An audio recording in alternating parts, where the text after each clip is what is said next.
we would like to have the panelists on the stage, but before that, since one of the panelists right now as we speak is in Bangkok, Thailand, so what we are going to do now is that we are going to have David on the screen. He's going to talk to us for about 7 to 10 minutes, and then we will invite the rest of the panel on stage so that everyone can watch David Rauses clearly and can listen to him. So it's over to David Rauses. He's the Associate Statistician, UNESCAP, and he is right now at the moment in Bangkok, Thailand. Due to his personal commitments, he could not join us here. David, welcome. Welcome to Islamabad via Skype. It's over to you. We would like to listen to you, and then we can move on to the rest of the panelists. David.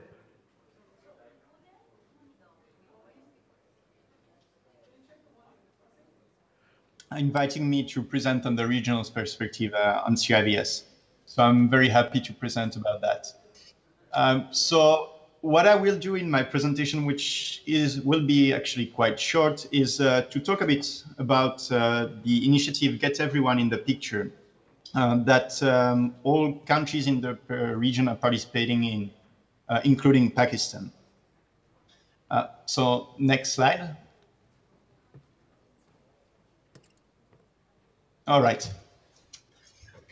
So this initiative started a few years ago in 2014. So back then, because many countries in Asia and the Pacific did not have universal and responsive CIVS systems, governments as well as development partners decided to come together to concentrate and accelerate the efforts to improve CIVS systems. And they organized a ministerial conference. And they came up with a shared vision for the whole region, so for Asia and the Pacific. That is that by 2024, all people in Asia and the Pacific benefit from universal and responsive CIVS systems that facilitate the realization of their rights and support good governance, health, and development. So therefore, since 2014, all countries in the region are working towards this same shared vision. Next slide. So to realize this vision, all these countries agreed, adopted the ministerial declaration called Get Everyone in the Picture. They also proclaimed the Asian and Pacific CIVS decade that is going from 2015 to 2024. And this CIVS decade gives basically a time frame to support improvement of CIVS systems. And finally, they also developed the regional action framework for CIVS in Asia and the Pacific. And I spend more time on that. So this framework serves as a catalyst for governments as well as development partners to realize the vision. And it includes 3 goals. The first one on universal civil registration, the second one on the provision of legal documentation to all individuals, and the third one on the production of vital statistics based on registration records. So now all countries in the region are working towards those same 3 goals. And under each of these goals, there are a different number of nationally set targets, and I'll spend more time on that later. And these targets basically reflect the national context and the aspirations of all countries. There are also 7 action areas to guide the efforts by all relevant stakeholders. That includes all both ministries or agencies at the national level, as well as development partners, and 8 implementation steps that are required to implement the regional action framework. Next slide. So as I mentioned, we had these 3 goals to achieve by 2024 in Asia and the Pacific. So the first one, universal civil registration, is the expression of the internationally agreed principle of universal coverage of registration. And it states that CIVS systems should register all vital events in the territory and jurisdiction of the country. And that includes hard-to-reach populations as well as all citizens regarding of their citizenship. The second one is about the provision of legal documentation of civil registration of birth, death, and other vital events, and that are necessary to claim identity. And that's a very important goal, because legal documentation is strongly related to a wide range of rights, and especially legal identity. And the third goal is the production and dissemination of accurate, complete, and timely vital statistics based on registration records. And this goal highlights the critical importance of civil registration to being linked to the production and quality assurance of vital statistics on the occurrence of and characteristics of vital events. Next slide. So Pakistan, as part of this regional initiative, Pakistan and 38 other countries in Asia and the Pacific set different targets to be achieved by 2024. So I put them here on this slide for the goal 1. So Pakistan basically said that by 2024, at least 100% of births in the territory and jurisdiction in the given year are registered. That's an ambitious goal, but a very good one. And similarly, if we look at target 1D, by 2024, at least 80% of all deaths that take place in the territory and jurisdiction in the given year are registered. So all these targets have been set by Pakistan at the national level. And many other countries in the region have decided for their own targets as well. So that has been done for the different goals. So if we go to the next slide, for the goal on the provision of legal documentation, we also see that Pakistan decided, has the goal to have at least 100% of all births registered, accompanied with the issuance of an official birth certificate by 2024. Same has been done for goal 3. If we go to the next slide, slide 7, on the production of vital statistics based on the registration records. So I won't spend too much time on the different targets. I put them on the slides if people want to look at them after my presentation. But this is basically to say that as part of this regional initiative, Pakistan and many other countries have their own targets. And I hope this summit will also help reaching the targets Pakistan set for itself back in 2015. We can go now to slide 10. Done. All right. So as I said, in the regional action framework, there are also different action areas that have been identified and that serve as a basis for government and development partners to focus and organize their efforts. I won't spend too much time on it, but as we can see, there's some on coordination or political commitment. We can go to the next slide.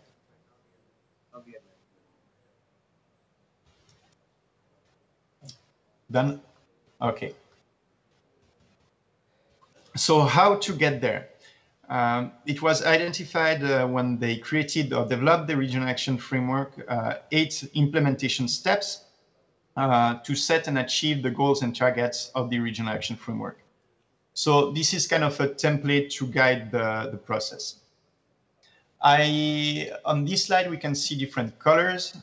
So those the colors green reflect the fact that Pakistan, when they responded to a questionnaire of ESCAP in the beginning of the CRVS decade in 2015, had already reached or completed some of the steps. So the steps in green are completed. That includes the establishment of a CRVS coordination mechanism or the conduct of a comprehensive assessment. In 2015, Pakistan said that they were in the process of developing a comprehensive multi-sectoral national CRVS strategy. So that's in blue for targets, for steps in progress. And in red were the steps that were not started back in 2015. So out of those 8 different implementation steps, the national coordination mechanism, so a committee on CRVS, and the national CRVS strategy are the most important steps. And hopefully now Pakistan has or is on the way to have a national Sharia strategy. Many countries in the region have already established a national CRVS coordination mechanism, 30 out of 38 that replied to the questionnaire of ESCAP in 2015. However, Pakistan is not the only country that doesn't have a national CRVS strategy. In 2015, only 15 countries in Asia and the Pacific had one. So it's very much something that is being worked on at the regional level in each of the countries. We can go to the next slide. Just to say that this initiative is being guided or steered by a regional steering group, where Pakistan is one of the members of the steering group. It was represented by Dr. Muhammad Asif at the fourth meeting that happened 2 weeks ago. And this regional steering group basically is overseeing and guiding the implementation of the regional action framework in the region. We can go to the next slide.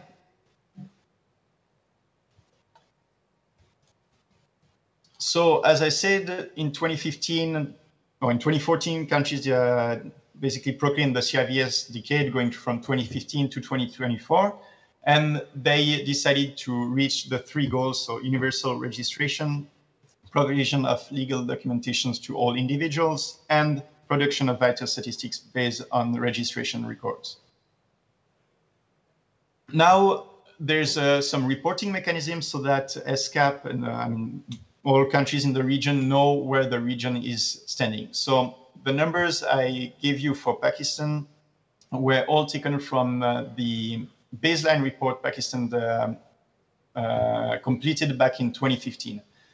We are now reaching the end of the first half of the CRVS decade, and the next year there will be our countries in the region are expected to submit a midterm report to ESCAP on the progress they've done in terms of this regional action framework. And we'll have a ministerial conference in 2020 to analyze the progress made in the region. And that will be done, or the CRVS decade will continue until 2024.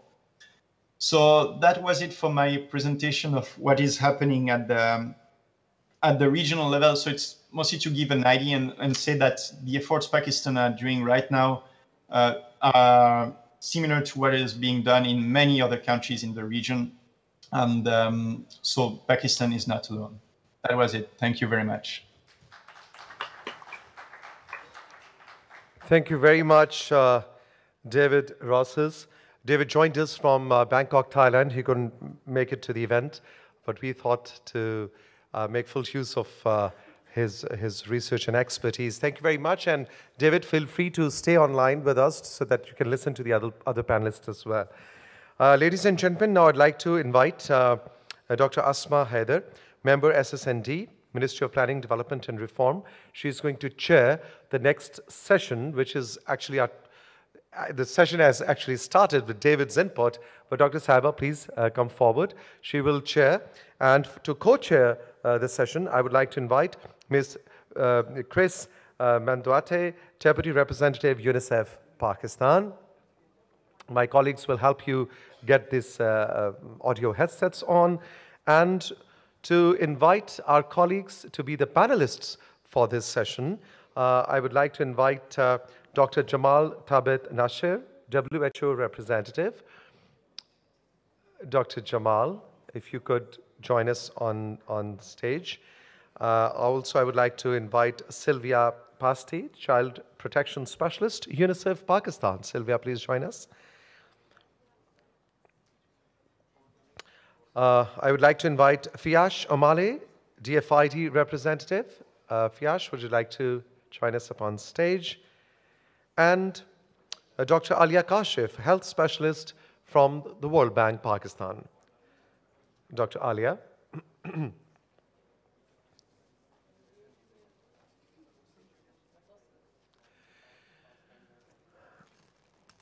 So, ladies and gentlemen, Dr. Asma is going to moderate this session. Each speaker will definitely be having a PowerPoint presentation, which you are going to watch on the side screens for about 10 to 12 minutes, each speaker. And then, obviously, Dr. Asma will open the floor for inputs or questions or discussion.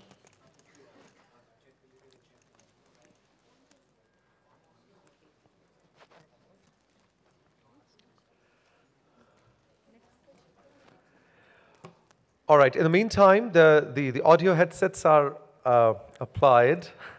Technology, you know. I'd like to remind all of you not to miss our virtual reality kiosk, ladies and gentlemen, right there behind you. It's a very, very unique virtual reality experience.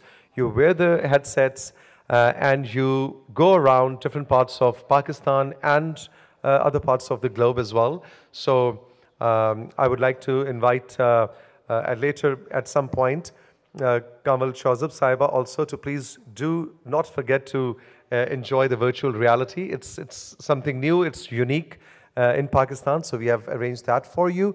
And also not to forget that outside there is a photo booth and that's a souvenir picture that you will take back home from this summit. So all these 2 days the booth is on. Don't forget to go there, get yourself clicked, and then take that picture in about 20 minutes as a souvenir from the summit.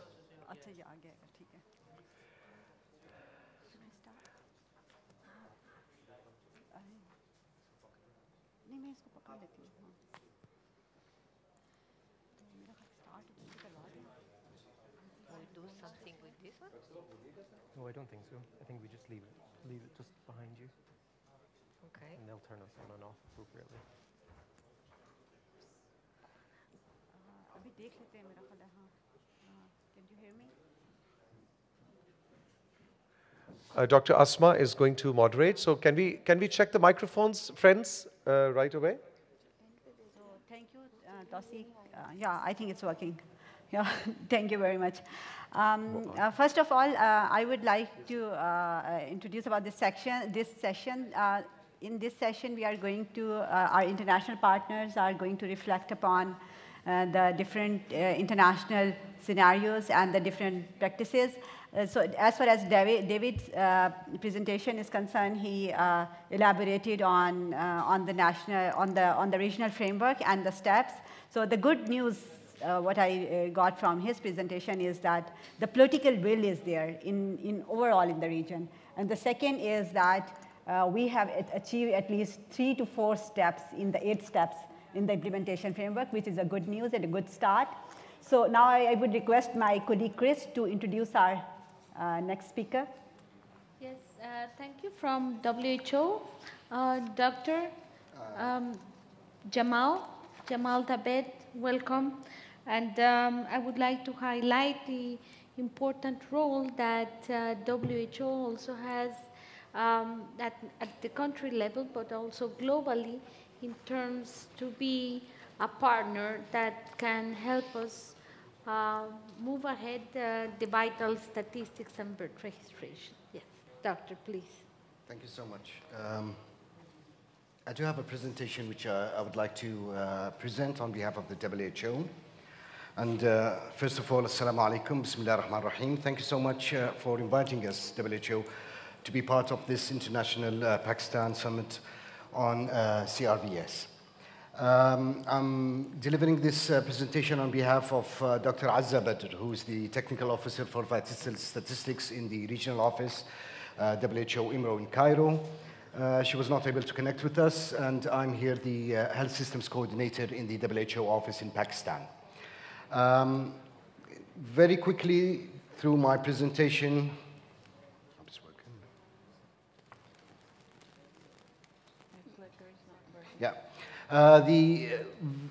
through several slides, I will be giving you an overview of the civil registration and vital statistics journey in the East Mediterranean region, and to tell you the progress that has happened over the past 5 years. Can I have the next slide, please?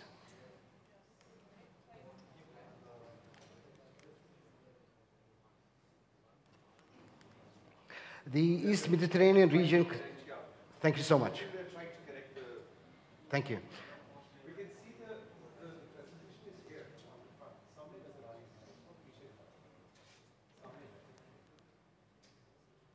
The East Mediterranean region of the WHO extends from the west, beginning with Morocco, until the east, ending by Pakistan. Almost 22 countries are in the region. The different colors that are on the screen do show the different,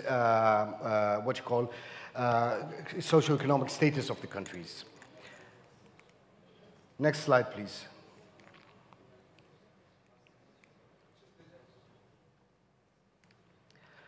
As we all know that the functions of the civil registration and vital statistics system, they provide vital statistics, they give governments and ministries of health, ministries of planning, and government entities informed decisions. And at the same time also, they provide the citizens and civil registration for legal recognition through their identity and giving so much of vital statistics. Next, please.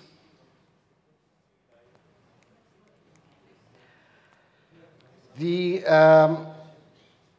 civil registration vital system is in the heart of the health systems. It provides information to the health information system to monitor the SDGs, and at the same time, it interacts very widely with the different components of the health system, which are the communicable diseases, non-communicable diseases, the reproductive, maternal, and neonatal health, as well as emergencies and health systems.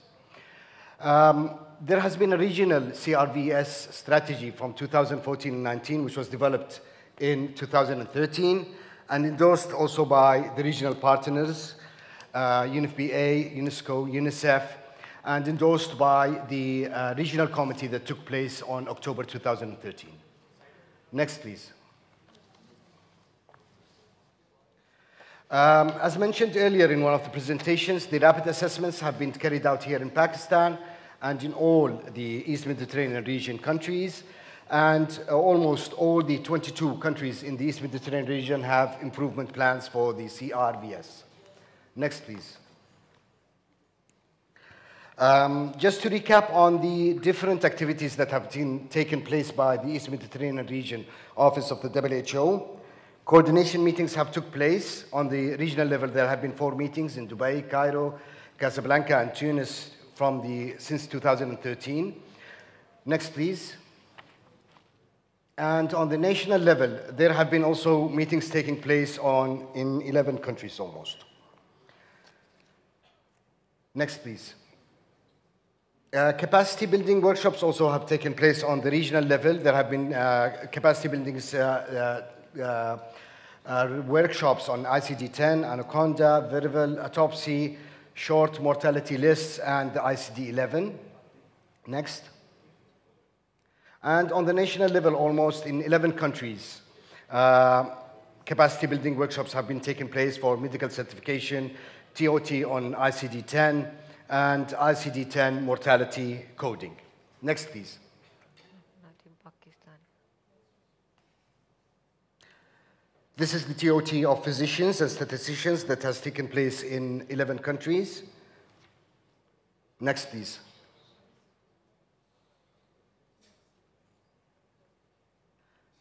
And this has been one of the workshops from the ICD-10 mortality coding, which also has taken place in 7 countries. Next. I would like to point out that there has been the regional committee where the ministers of health of the East Mediterranean region, including Pakistan, have met in Khartoum. That was in October of 2018. And there was a technical event and a technical paper that was discussed on the CRVS. And the major topic of the discussion was about the International Forum for Medical Certificate of Cause of Death, as well as the verbal autopsy tool. Next, please. WHO has a platform and several tools for CRVS. There is a network website. There is also the Handbook of Certification of Deaths, which is in English and Arabic. The Arabic also and English versions of the ICD-10. The International Form of Medical Certificate Cause of Death also has been produced in 2016, as well as the verbal autopsy instrument. Next, please. What are the upcoming events? There's going to be an ICD-10 compliance certificate workshop to be taking place in different countries of the region. Also, an ICD-11 planned workshop in 15th of January of 2018. Regional workshops also for the Dean of Medical Schools to take place in February, as well as the ISF national, regional, national workshops. Next, please. I would like just in 2 or 3 slides to speak about the progress of civil registration and vital statistics since 2013 until 2018. Next, please. There has been an increase in timely registration in birth in the Emiro countries since 2012 until 16. There has been almost a 6% increase in the registration. The numbers that pertain to Pakistan are from 20% to 40%, which is a 20% increase in the in the period of 4 years. Next, please. And in death registration, there has been also on the level of the region a 17% increase also in the registration. The numbers that pertain to Pakistan are 16% to 36%. Next, please. This also shows that there has been also a 10% increase in medical certifications of death on the level of the region. Next, please.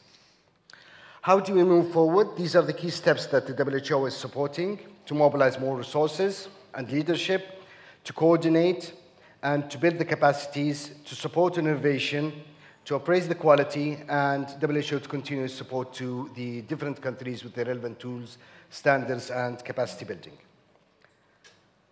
Next, please.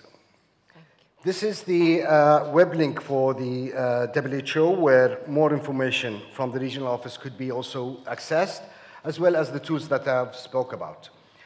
You may also be able to contact any of the 3 focal persons which are listed here.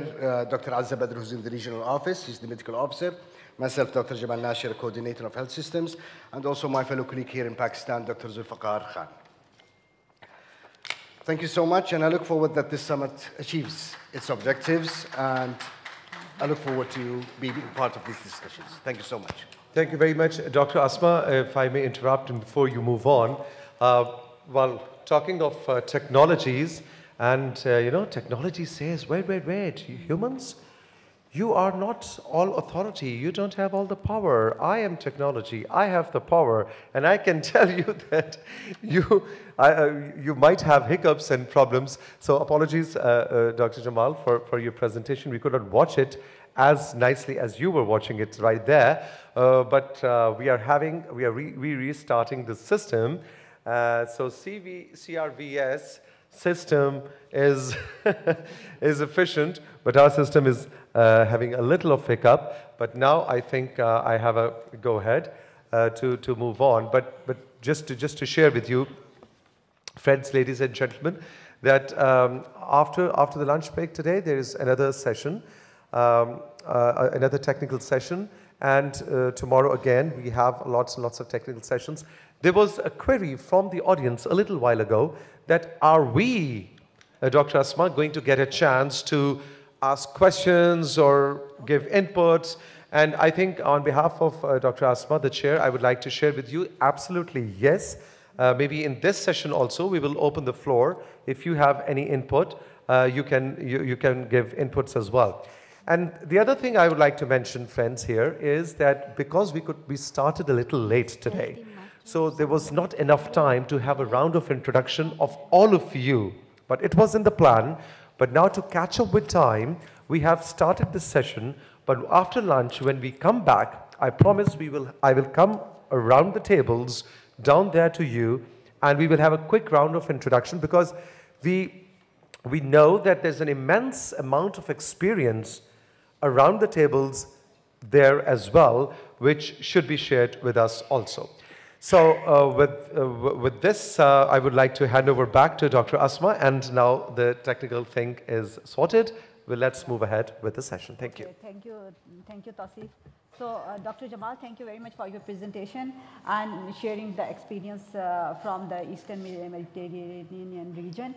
And also especially mentioning the ICT coding, which is very important. And as far as to share with the audience that when the Pakistan did the rapid assessment and then the comprehensive assessment, we realized that the performance of Pakistan in the ICT coding is very discouraging. And so this is, I think, the biggest challenge for us to train our people in this particular thing, because until unless we know the cause of death according to the standard classification, it's very difficult to go for planning.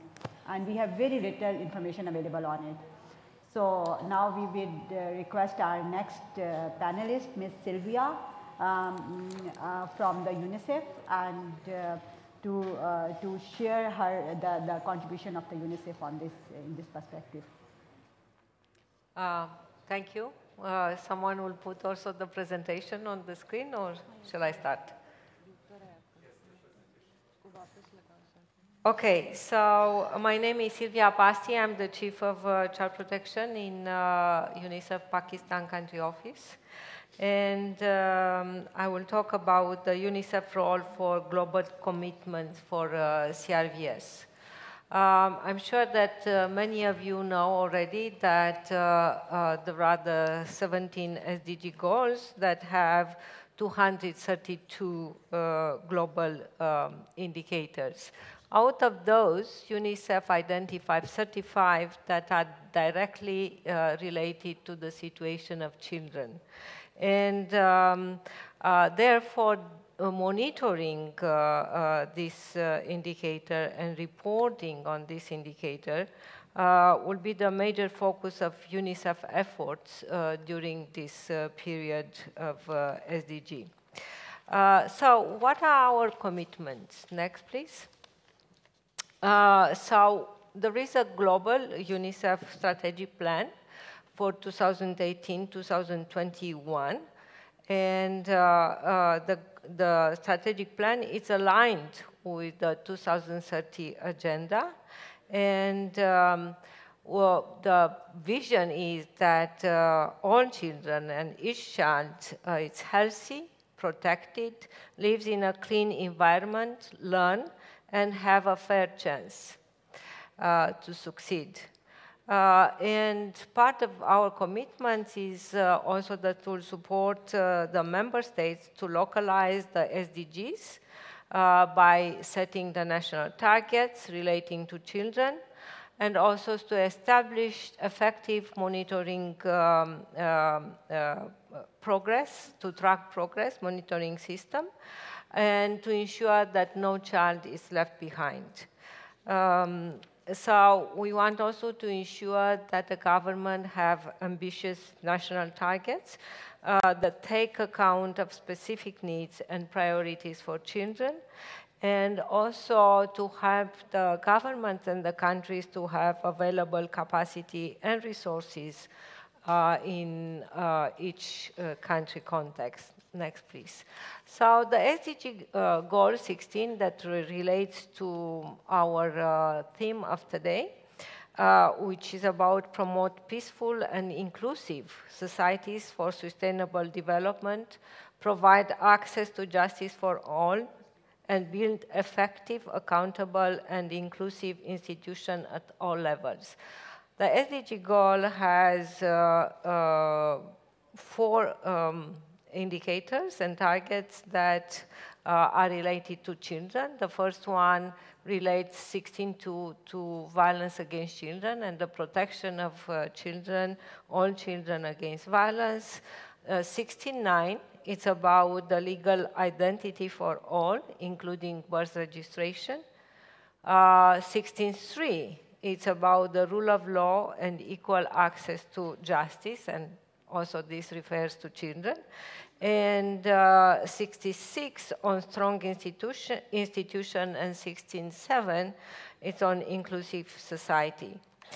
So the target 69 is by 2030 to provide legal identity for all, including free birth registration. Now, what is the link between CRVS and SDG? I'm sure that everybody knows that Article 7 of the CRC that requires that the states take all the measures to ensure that every child will be registered immediately after birth. And also we know that a birth certificate is a basic legal document that gives identity to a child. It ensures other rights, such as rights to education, healthcare, nationality, and protection. And the SDG recognizes this CRVS system as a powerful driver for more inclusive economies and produces critical measurement data for many population-based indicators and targets. What is the role of UNICEF in CRVS? So first of all, we recognize the link between the vital events, the birth, the marriage, divorce, and death, and therefore the support for strengthening the CRVS system. If CRVS systems are strengthened, birth registration services improve and more children receive an identity.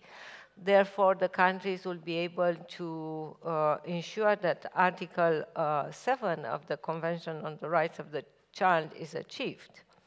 In many countries, UNICEF collaborates with other UN agencies and donor partners to support governments in CRVS assessment, development of framework, costed plans, and implementation, particularly in birth registration. I would like also to add that in Pakistan, we have also a partnership with Telenor that also supports through the use of digital form of registration, the registration of children, births of children. So, but also through the government, we are collaborating with other UN agencies, and we'd like to extend that. Also, in more than half of its programming countries, UNICEF works to enhance the resource capacity of the civil registries to develop birth registration materials, reform policy and legal frameworks, and promote synergies with other services areas. For example, birth registration and immunization, but also birth registration and education. In conclusion, UNICEF urges all governments to strengthen civil registration system that register every child immediately after birth, identify and address disparities in birth registration between different groups, but also between girls and boys, and therefore would like to ensure that everyone is in the picture. Thank you.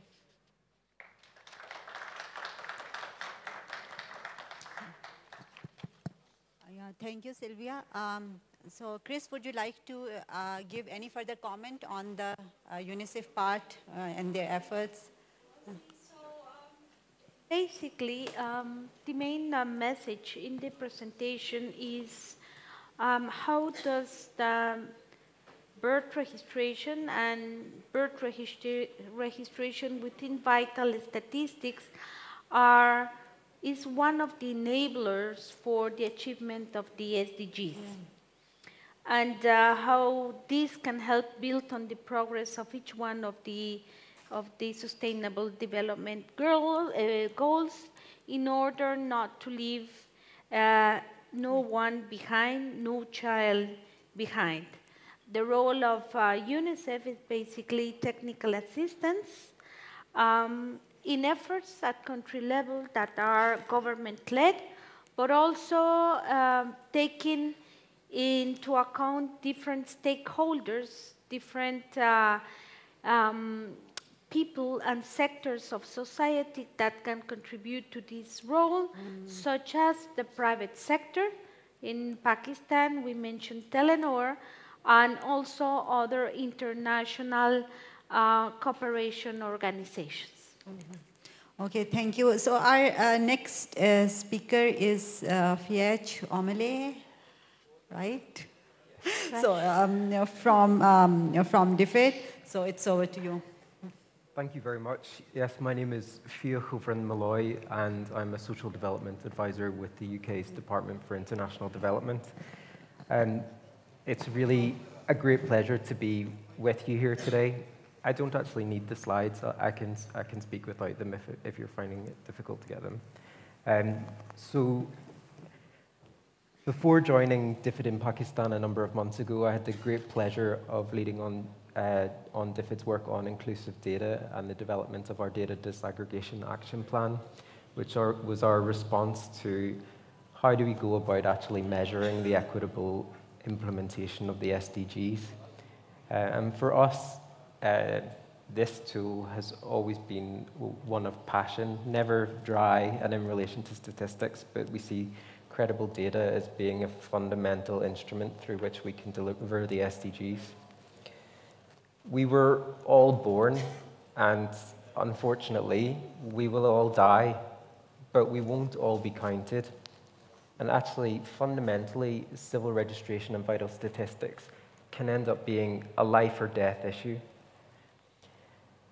The chances are that a girl born today in a low or middle income country won't ever be counted. Only 33% of births in the lowest quintile of low and middle income countries are ever registered. And this isn't good enough. Actually, if you could just go back to the first slide. I don't need you to move through. Thank you. I think we shouldn't forget that this is about people and not numbers. And I'm a bit of a graph fanatic. So until there are comprehensive civil registration and vital statistics systems in place all around the world, our work won't stop. At the moment, there are currently around 44% of countries that don't have a comprehensive strategy in place.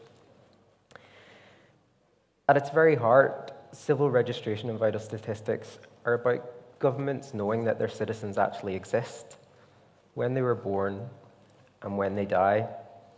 And if these systems aren't in place, those who are already being left behind and those who are furthest behind will remain invisible, they'll go uncounted. And so civil registration and vital statistics is not only important for the effective operation of government, but it's absolutely critical for the effective transition out of poverty and the raising of incomes. Globally, around 65% of births are registered, and I'd mentioned before that 33% of births in the lowest quintile of low and middle income countries are registered, and this isn't good enough. People who have evidence of their legal identity are in a better position to go out and access things like an education, health, social protection. They're better equipped to get better jobs and to earn more, and they're better equipped to even pay their taxes, which is absolutely critical for the effective operation of a state. And I think this is a challenge which many countries in the Regency as being very real and present, which is growing the tax base of their countries. So quite simply, CRVS is a critical gateway through which people can realize their full economic and social lives, and it should be seen as a human rights issue. The poorest and the most marginalized are the least likely to be registered. And it would be, I think, remiss of me in the middle of the 16 days of activism to end gender-based violence not to make it really clear that the UK Department for International Development completely understands civil registration and vital statistics to be a fundamental gender equality issue. Without good systems in place, women are less likely to be empowered. They're less likely to be able to exercise control over property. They're less likely to enjoy their inheritance. And they're less likely to have voice, choice, and control in their family relationships. So CRVS is important for women, and CRVS is important for kids. Kids can't be appropriately protected, and we can't have fully functioning child protection systems if we don't have CRVS systems in place. So that means protecting kids from marriage and being able to see what age they actually are, being able to protect children from being denied an education and the right to fully develop through engagement in child labor. And also, it means that if their birth wasn't registered, the chances are their death will go unregistered, and we won't be able to do the work that we need to do to effectively understand and address challenges in terms of infant mortality. Our position is really grounded in our efforts to ensure that the Sustainable Development Goals maintain that commitment to leave no one behind. And in that kind of moment of elation in New York a number of years ago now, when we finally managed to lock the principle of leaving no one behind into the SDGs, that was where we knew the work had to start, and we needed to understand what that meant in practice. And for us, having effective CRVS systems in place is how we can deliver on that promise that we made to the world. Sylvia's already mentioned how it's structured right into the SDGs, and in particular in SDG 16.9. We responded with the Data Disaggregation Action Plan, which I mentioned before, which made a commitment to look at sex, age, geography, and disability, and to begin to understand how all of the systems that we operate and those that we support financially disaggregate data so that we can get a granular picture about the lives of those people who are being left behind. We can understand those people who are locked into poverty and who are denied opportunities. I'm really proud that that has now kind of moved into its next iteration, and that our Secretary of State, during the International Disability Summit, which she hosted in partnership with the Government of Kenya and the International Disability Alliance in London, launched our Inclusive Data Charter Action Plan. So for those of you who don't know about the Inclusive Data Charter, it's an international instrument, and it's got 5 fundamental values which underpin it. It's that all populations should be included within data, that data should be disaggregated wherever possible so that we can understand how women and men's lives are different, how people with disabilities might experience a lack of opportunity versus those without. Also, the Charter commits us to draw on the available data. So this might not mean putting new systems in place, but might mean better utilization of existing data which is already there, as well as the use of innovative forms of data. The Charter commits those who sign up to it to be accountable. And these are not abstract numbers, but these are people with human rights who are at the end of these statistics. And ultimately, we as state actors and our partners need to be accountable to the people whose data that we hold and who we use their data to inform the decisions that we make. And finally, it commits those that sign up to it to develop the human and technical capacities to be able to realize the ambitions of the Charter more widely. And I think that this work really comfortably sits in that domain. Our action plan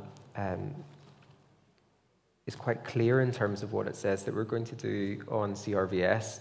We make it clear within the action plan that we're going to continue our bilateral funding to CRVS systems where we have a direct relationship with government, and we do that in places like Nigeria, Malawi, and Rwanda, and through this unique partnership which we enjoy with the government of Pakistan and UNICEF here in Pakistan. And we push further the work that we're doing on disability, and we advocate for CRVS systems as well as data systems to be able to more accurately disaggregate the data that they hold on the basis of disability. And for us, that means adopting a minimum standard of the Washington Group short set of questions on disability, which measure functional impairment.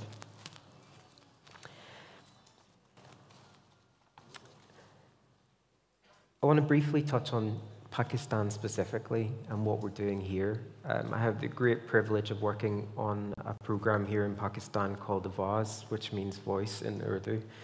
And it's our leading voice and accountability program where we work together with the government of Pakistan, with our partners in civil society, and with the United Nations to help citizens to better understand their rights and to support the state to be able to respond to those demands and calls for rights so that everyone can achieve their full potential in Pakistan. Avaaz has a lot of data components that are associated with it. There's the excellent work that UNICEF lead on digital birth registration, where we're seeing pioneering efforts and innovation. There's the Gender Management Information System, which has been developed by the Punjab Commission on the Status of Women, which allows for the effective scrutiny of the implementation of the SDGs disaggregated by gender. There's the Women's Economic and Social Wellbeing Survey, the findings of which are being launched in Lahore today. The Child Labour Survey, which is based on the internationally recognized SIMPOC methodology, the field work for which will be carried out next year. And then there's this tremendous work that Mehreen and colleagues in UNICEF have been doing to really bring the right people to the table, develop the right relationships, and build consensus for the need to improve CRVS systems in Pakistan. Finally, I wanted to say something that I don't think that we've talked about much today, which is that a fully functional CRVS system is absolutely vital, even on the best of days, when everything is going right and when everything is going according to plan. But civil registration and vital statistics are absolutely critical when disaster strikes too. And in countries categorized by fragility, or where we might see natural disasters, and indeed in the context of climate change, where we will see a heightened number of climate-related disasters, CRVS couldn't be any more important. It helps the state to actually understand where the people are so that when they need it, they can get the help that they need. But it also helps people once they're on the move. Refugees and internally displaced people, or people who have been forced to flee their home, too often don't have a legal identity. They might have been forced to leave in a hurry and might have had to leave their identity documents behind. And so DFID supports the digitization of CRVS systems, the capitalization of innovative technologies such as blockchain, and the development of mobile solutions on CRVS which can be implemented to support refugees and displaced communities. And through our work with the World Food Programme, in partnership with the World Bank, MasterCard, Microsoft, ICRC, and UNHCR and others, we're piloting innovations in this space. Thank you so much for inviting us along to speak today, and we hope you enjoy the rest of the conference. Thank you very much, Faik. Actually, whenever we are discussing the CRVS, most of the time we are emphasizing too much that we need it because the government have to plan and they have to go for the planning, long-term, short-term planning. But hardly we discuss about how this CRVS can affect the households and the women and every children. So it's not only, so thank you very much for mentioning all these issues.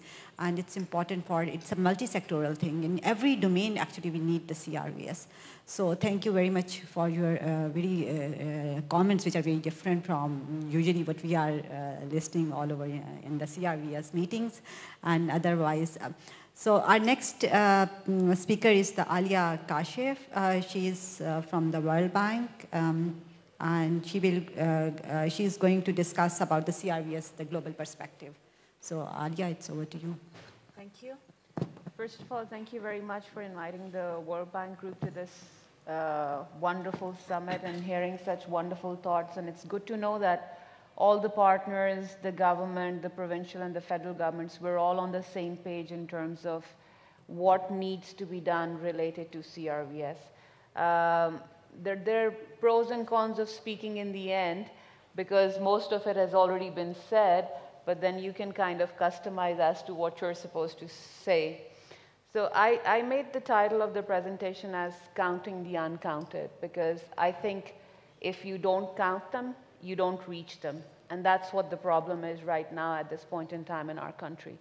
We're not reaching a huge chunk of women and children, the most vulnerable, the poorest, the ones who are in the hard-to-reach areas. And I would like to build on what you said earlier. in terms of in fragile and conflict states.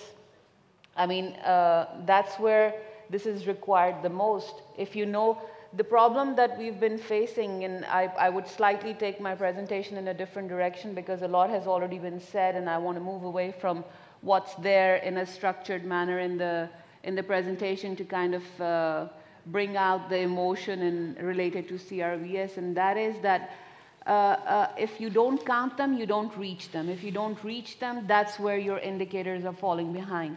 It's related not just to one SDG, it is related to all the SDGs. It is related to all international health regulatory or reporting requirements that are needed for the country. The problem that we've been facing, and I think many of my colleagues in the audience who are sitting at different tables who belong to the provinces, which are our building blocks, would agree that the problem has always been the denominator.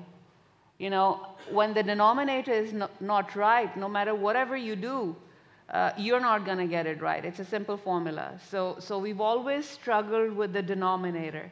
And I think CRVS is that tool that can take us closer to an accurate denominator. And I think we're all headed in the right direction. And before I begin with the formal presentation, I would like to say it in front of everyone that Bank is very keen on helping the government of Pakistan, the newly elected government of Pakistan, in taking the CRVS agenda forward. Now let's just go to the structured presentation. There are 2-3 parts to it. I'll brush through with the ones that have already been addressed, like the core principles of CRVS. I really like the picture that David showed when he was connected from Bangkok. It's a kid with a camera saying, get everyone in the picture. So, you know, that's what the idea is. A well-functioning CRVS system basically registers all births and deaths, issues birth and death certificates, compiles and disseminates vital statistics, including cause of death information. It has to be universal, it has to be compulsory, it has to be confidential, and it has to be permanent. Basically, CRVS permits the production of statistics on population dynamics, health, and inequities in service delivery on a continuous basis for the country at various levels, be it provincial, federal, divisional, subdivisional, union council, whatever. Can we please move on to the next slide? Sylvia has already shown this, this slide in her presentation, which are basically the vital blocks of CRVS, which are core to CRVS. Moving on. Basically, civil registration and vital statistics is the universal, continuous, permanent, and compulsory recording of all vital events provided through decree or regulation in accordance with the legal requirements of each country. It is the act of recording and documenting of vital events in a person's life, including birth, marriage, divorce, adoption, death, and is a fundamental function of the governments and states. Moving on. Now, why does CRVS matter? We need to ask this question because, as we all know, that we are doing many national, provincial, subnational surveys on a very regular basis, like household surveys, like census, like multi-indicator cluster surveys, and there's a lot of information that's coming out from it. But then again, the reason why CRVS matters is because it provides the documentary evidence required to secure recognition of the legal identity of family relationships, nationality, ensuing rights such as to social protection and inheritance.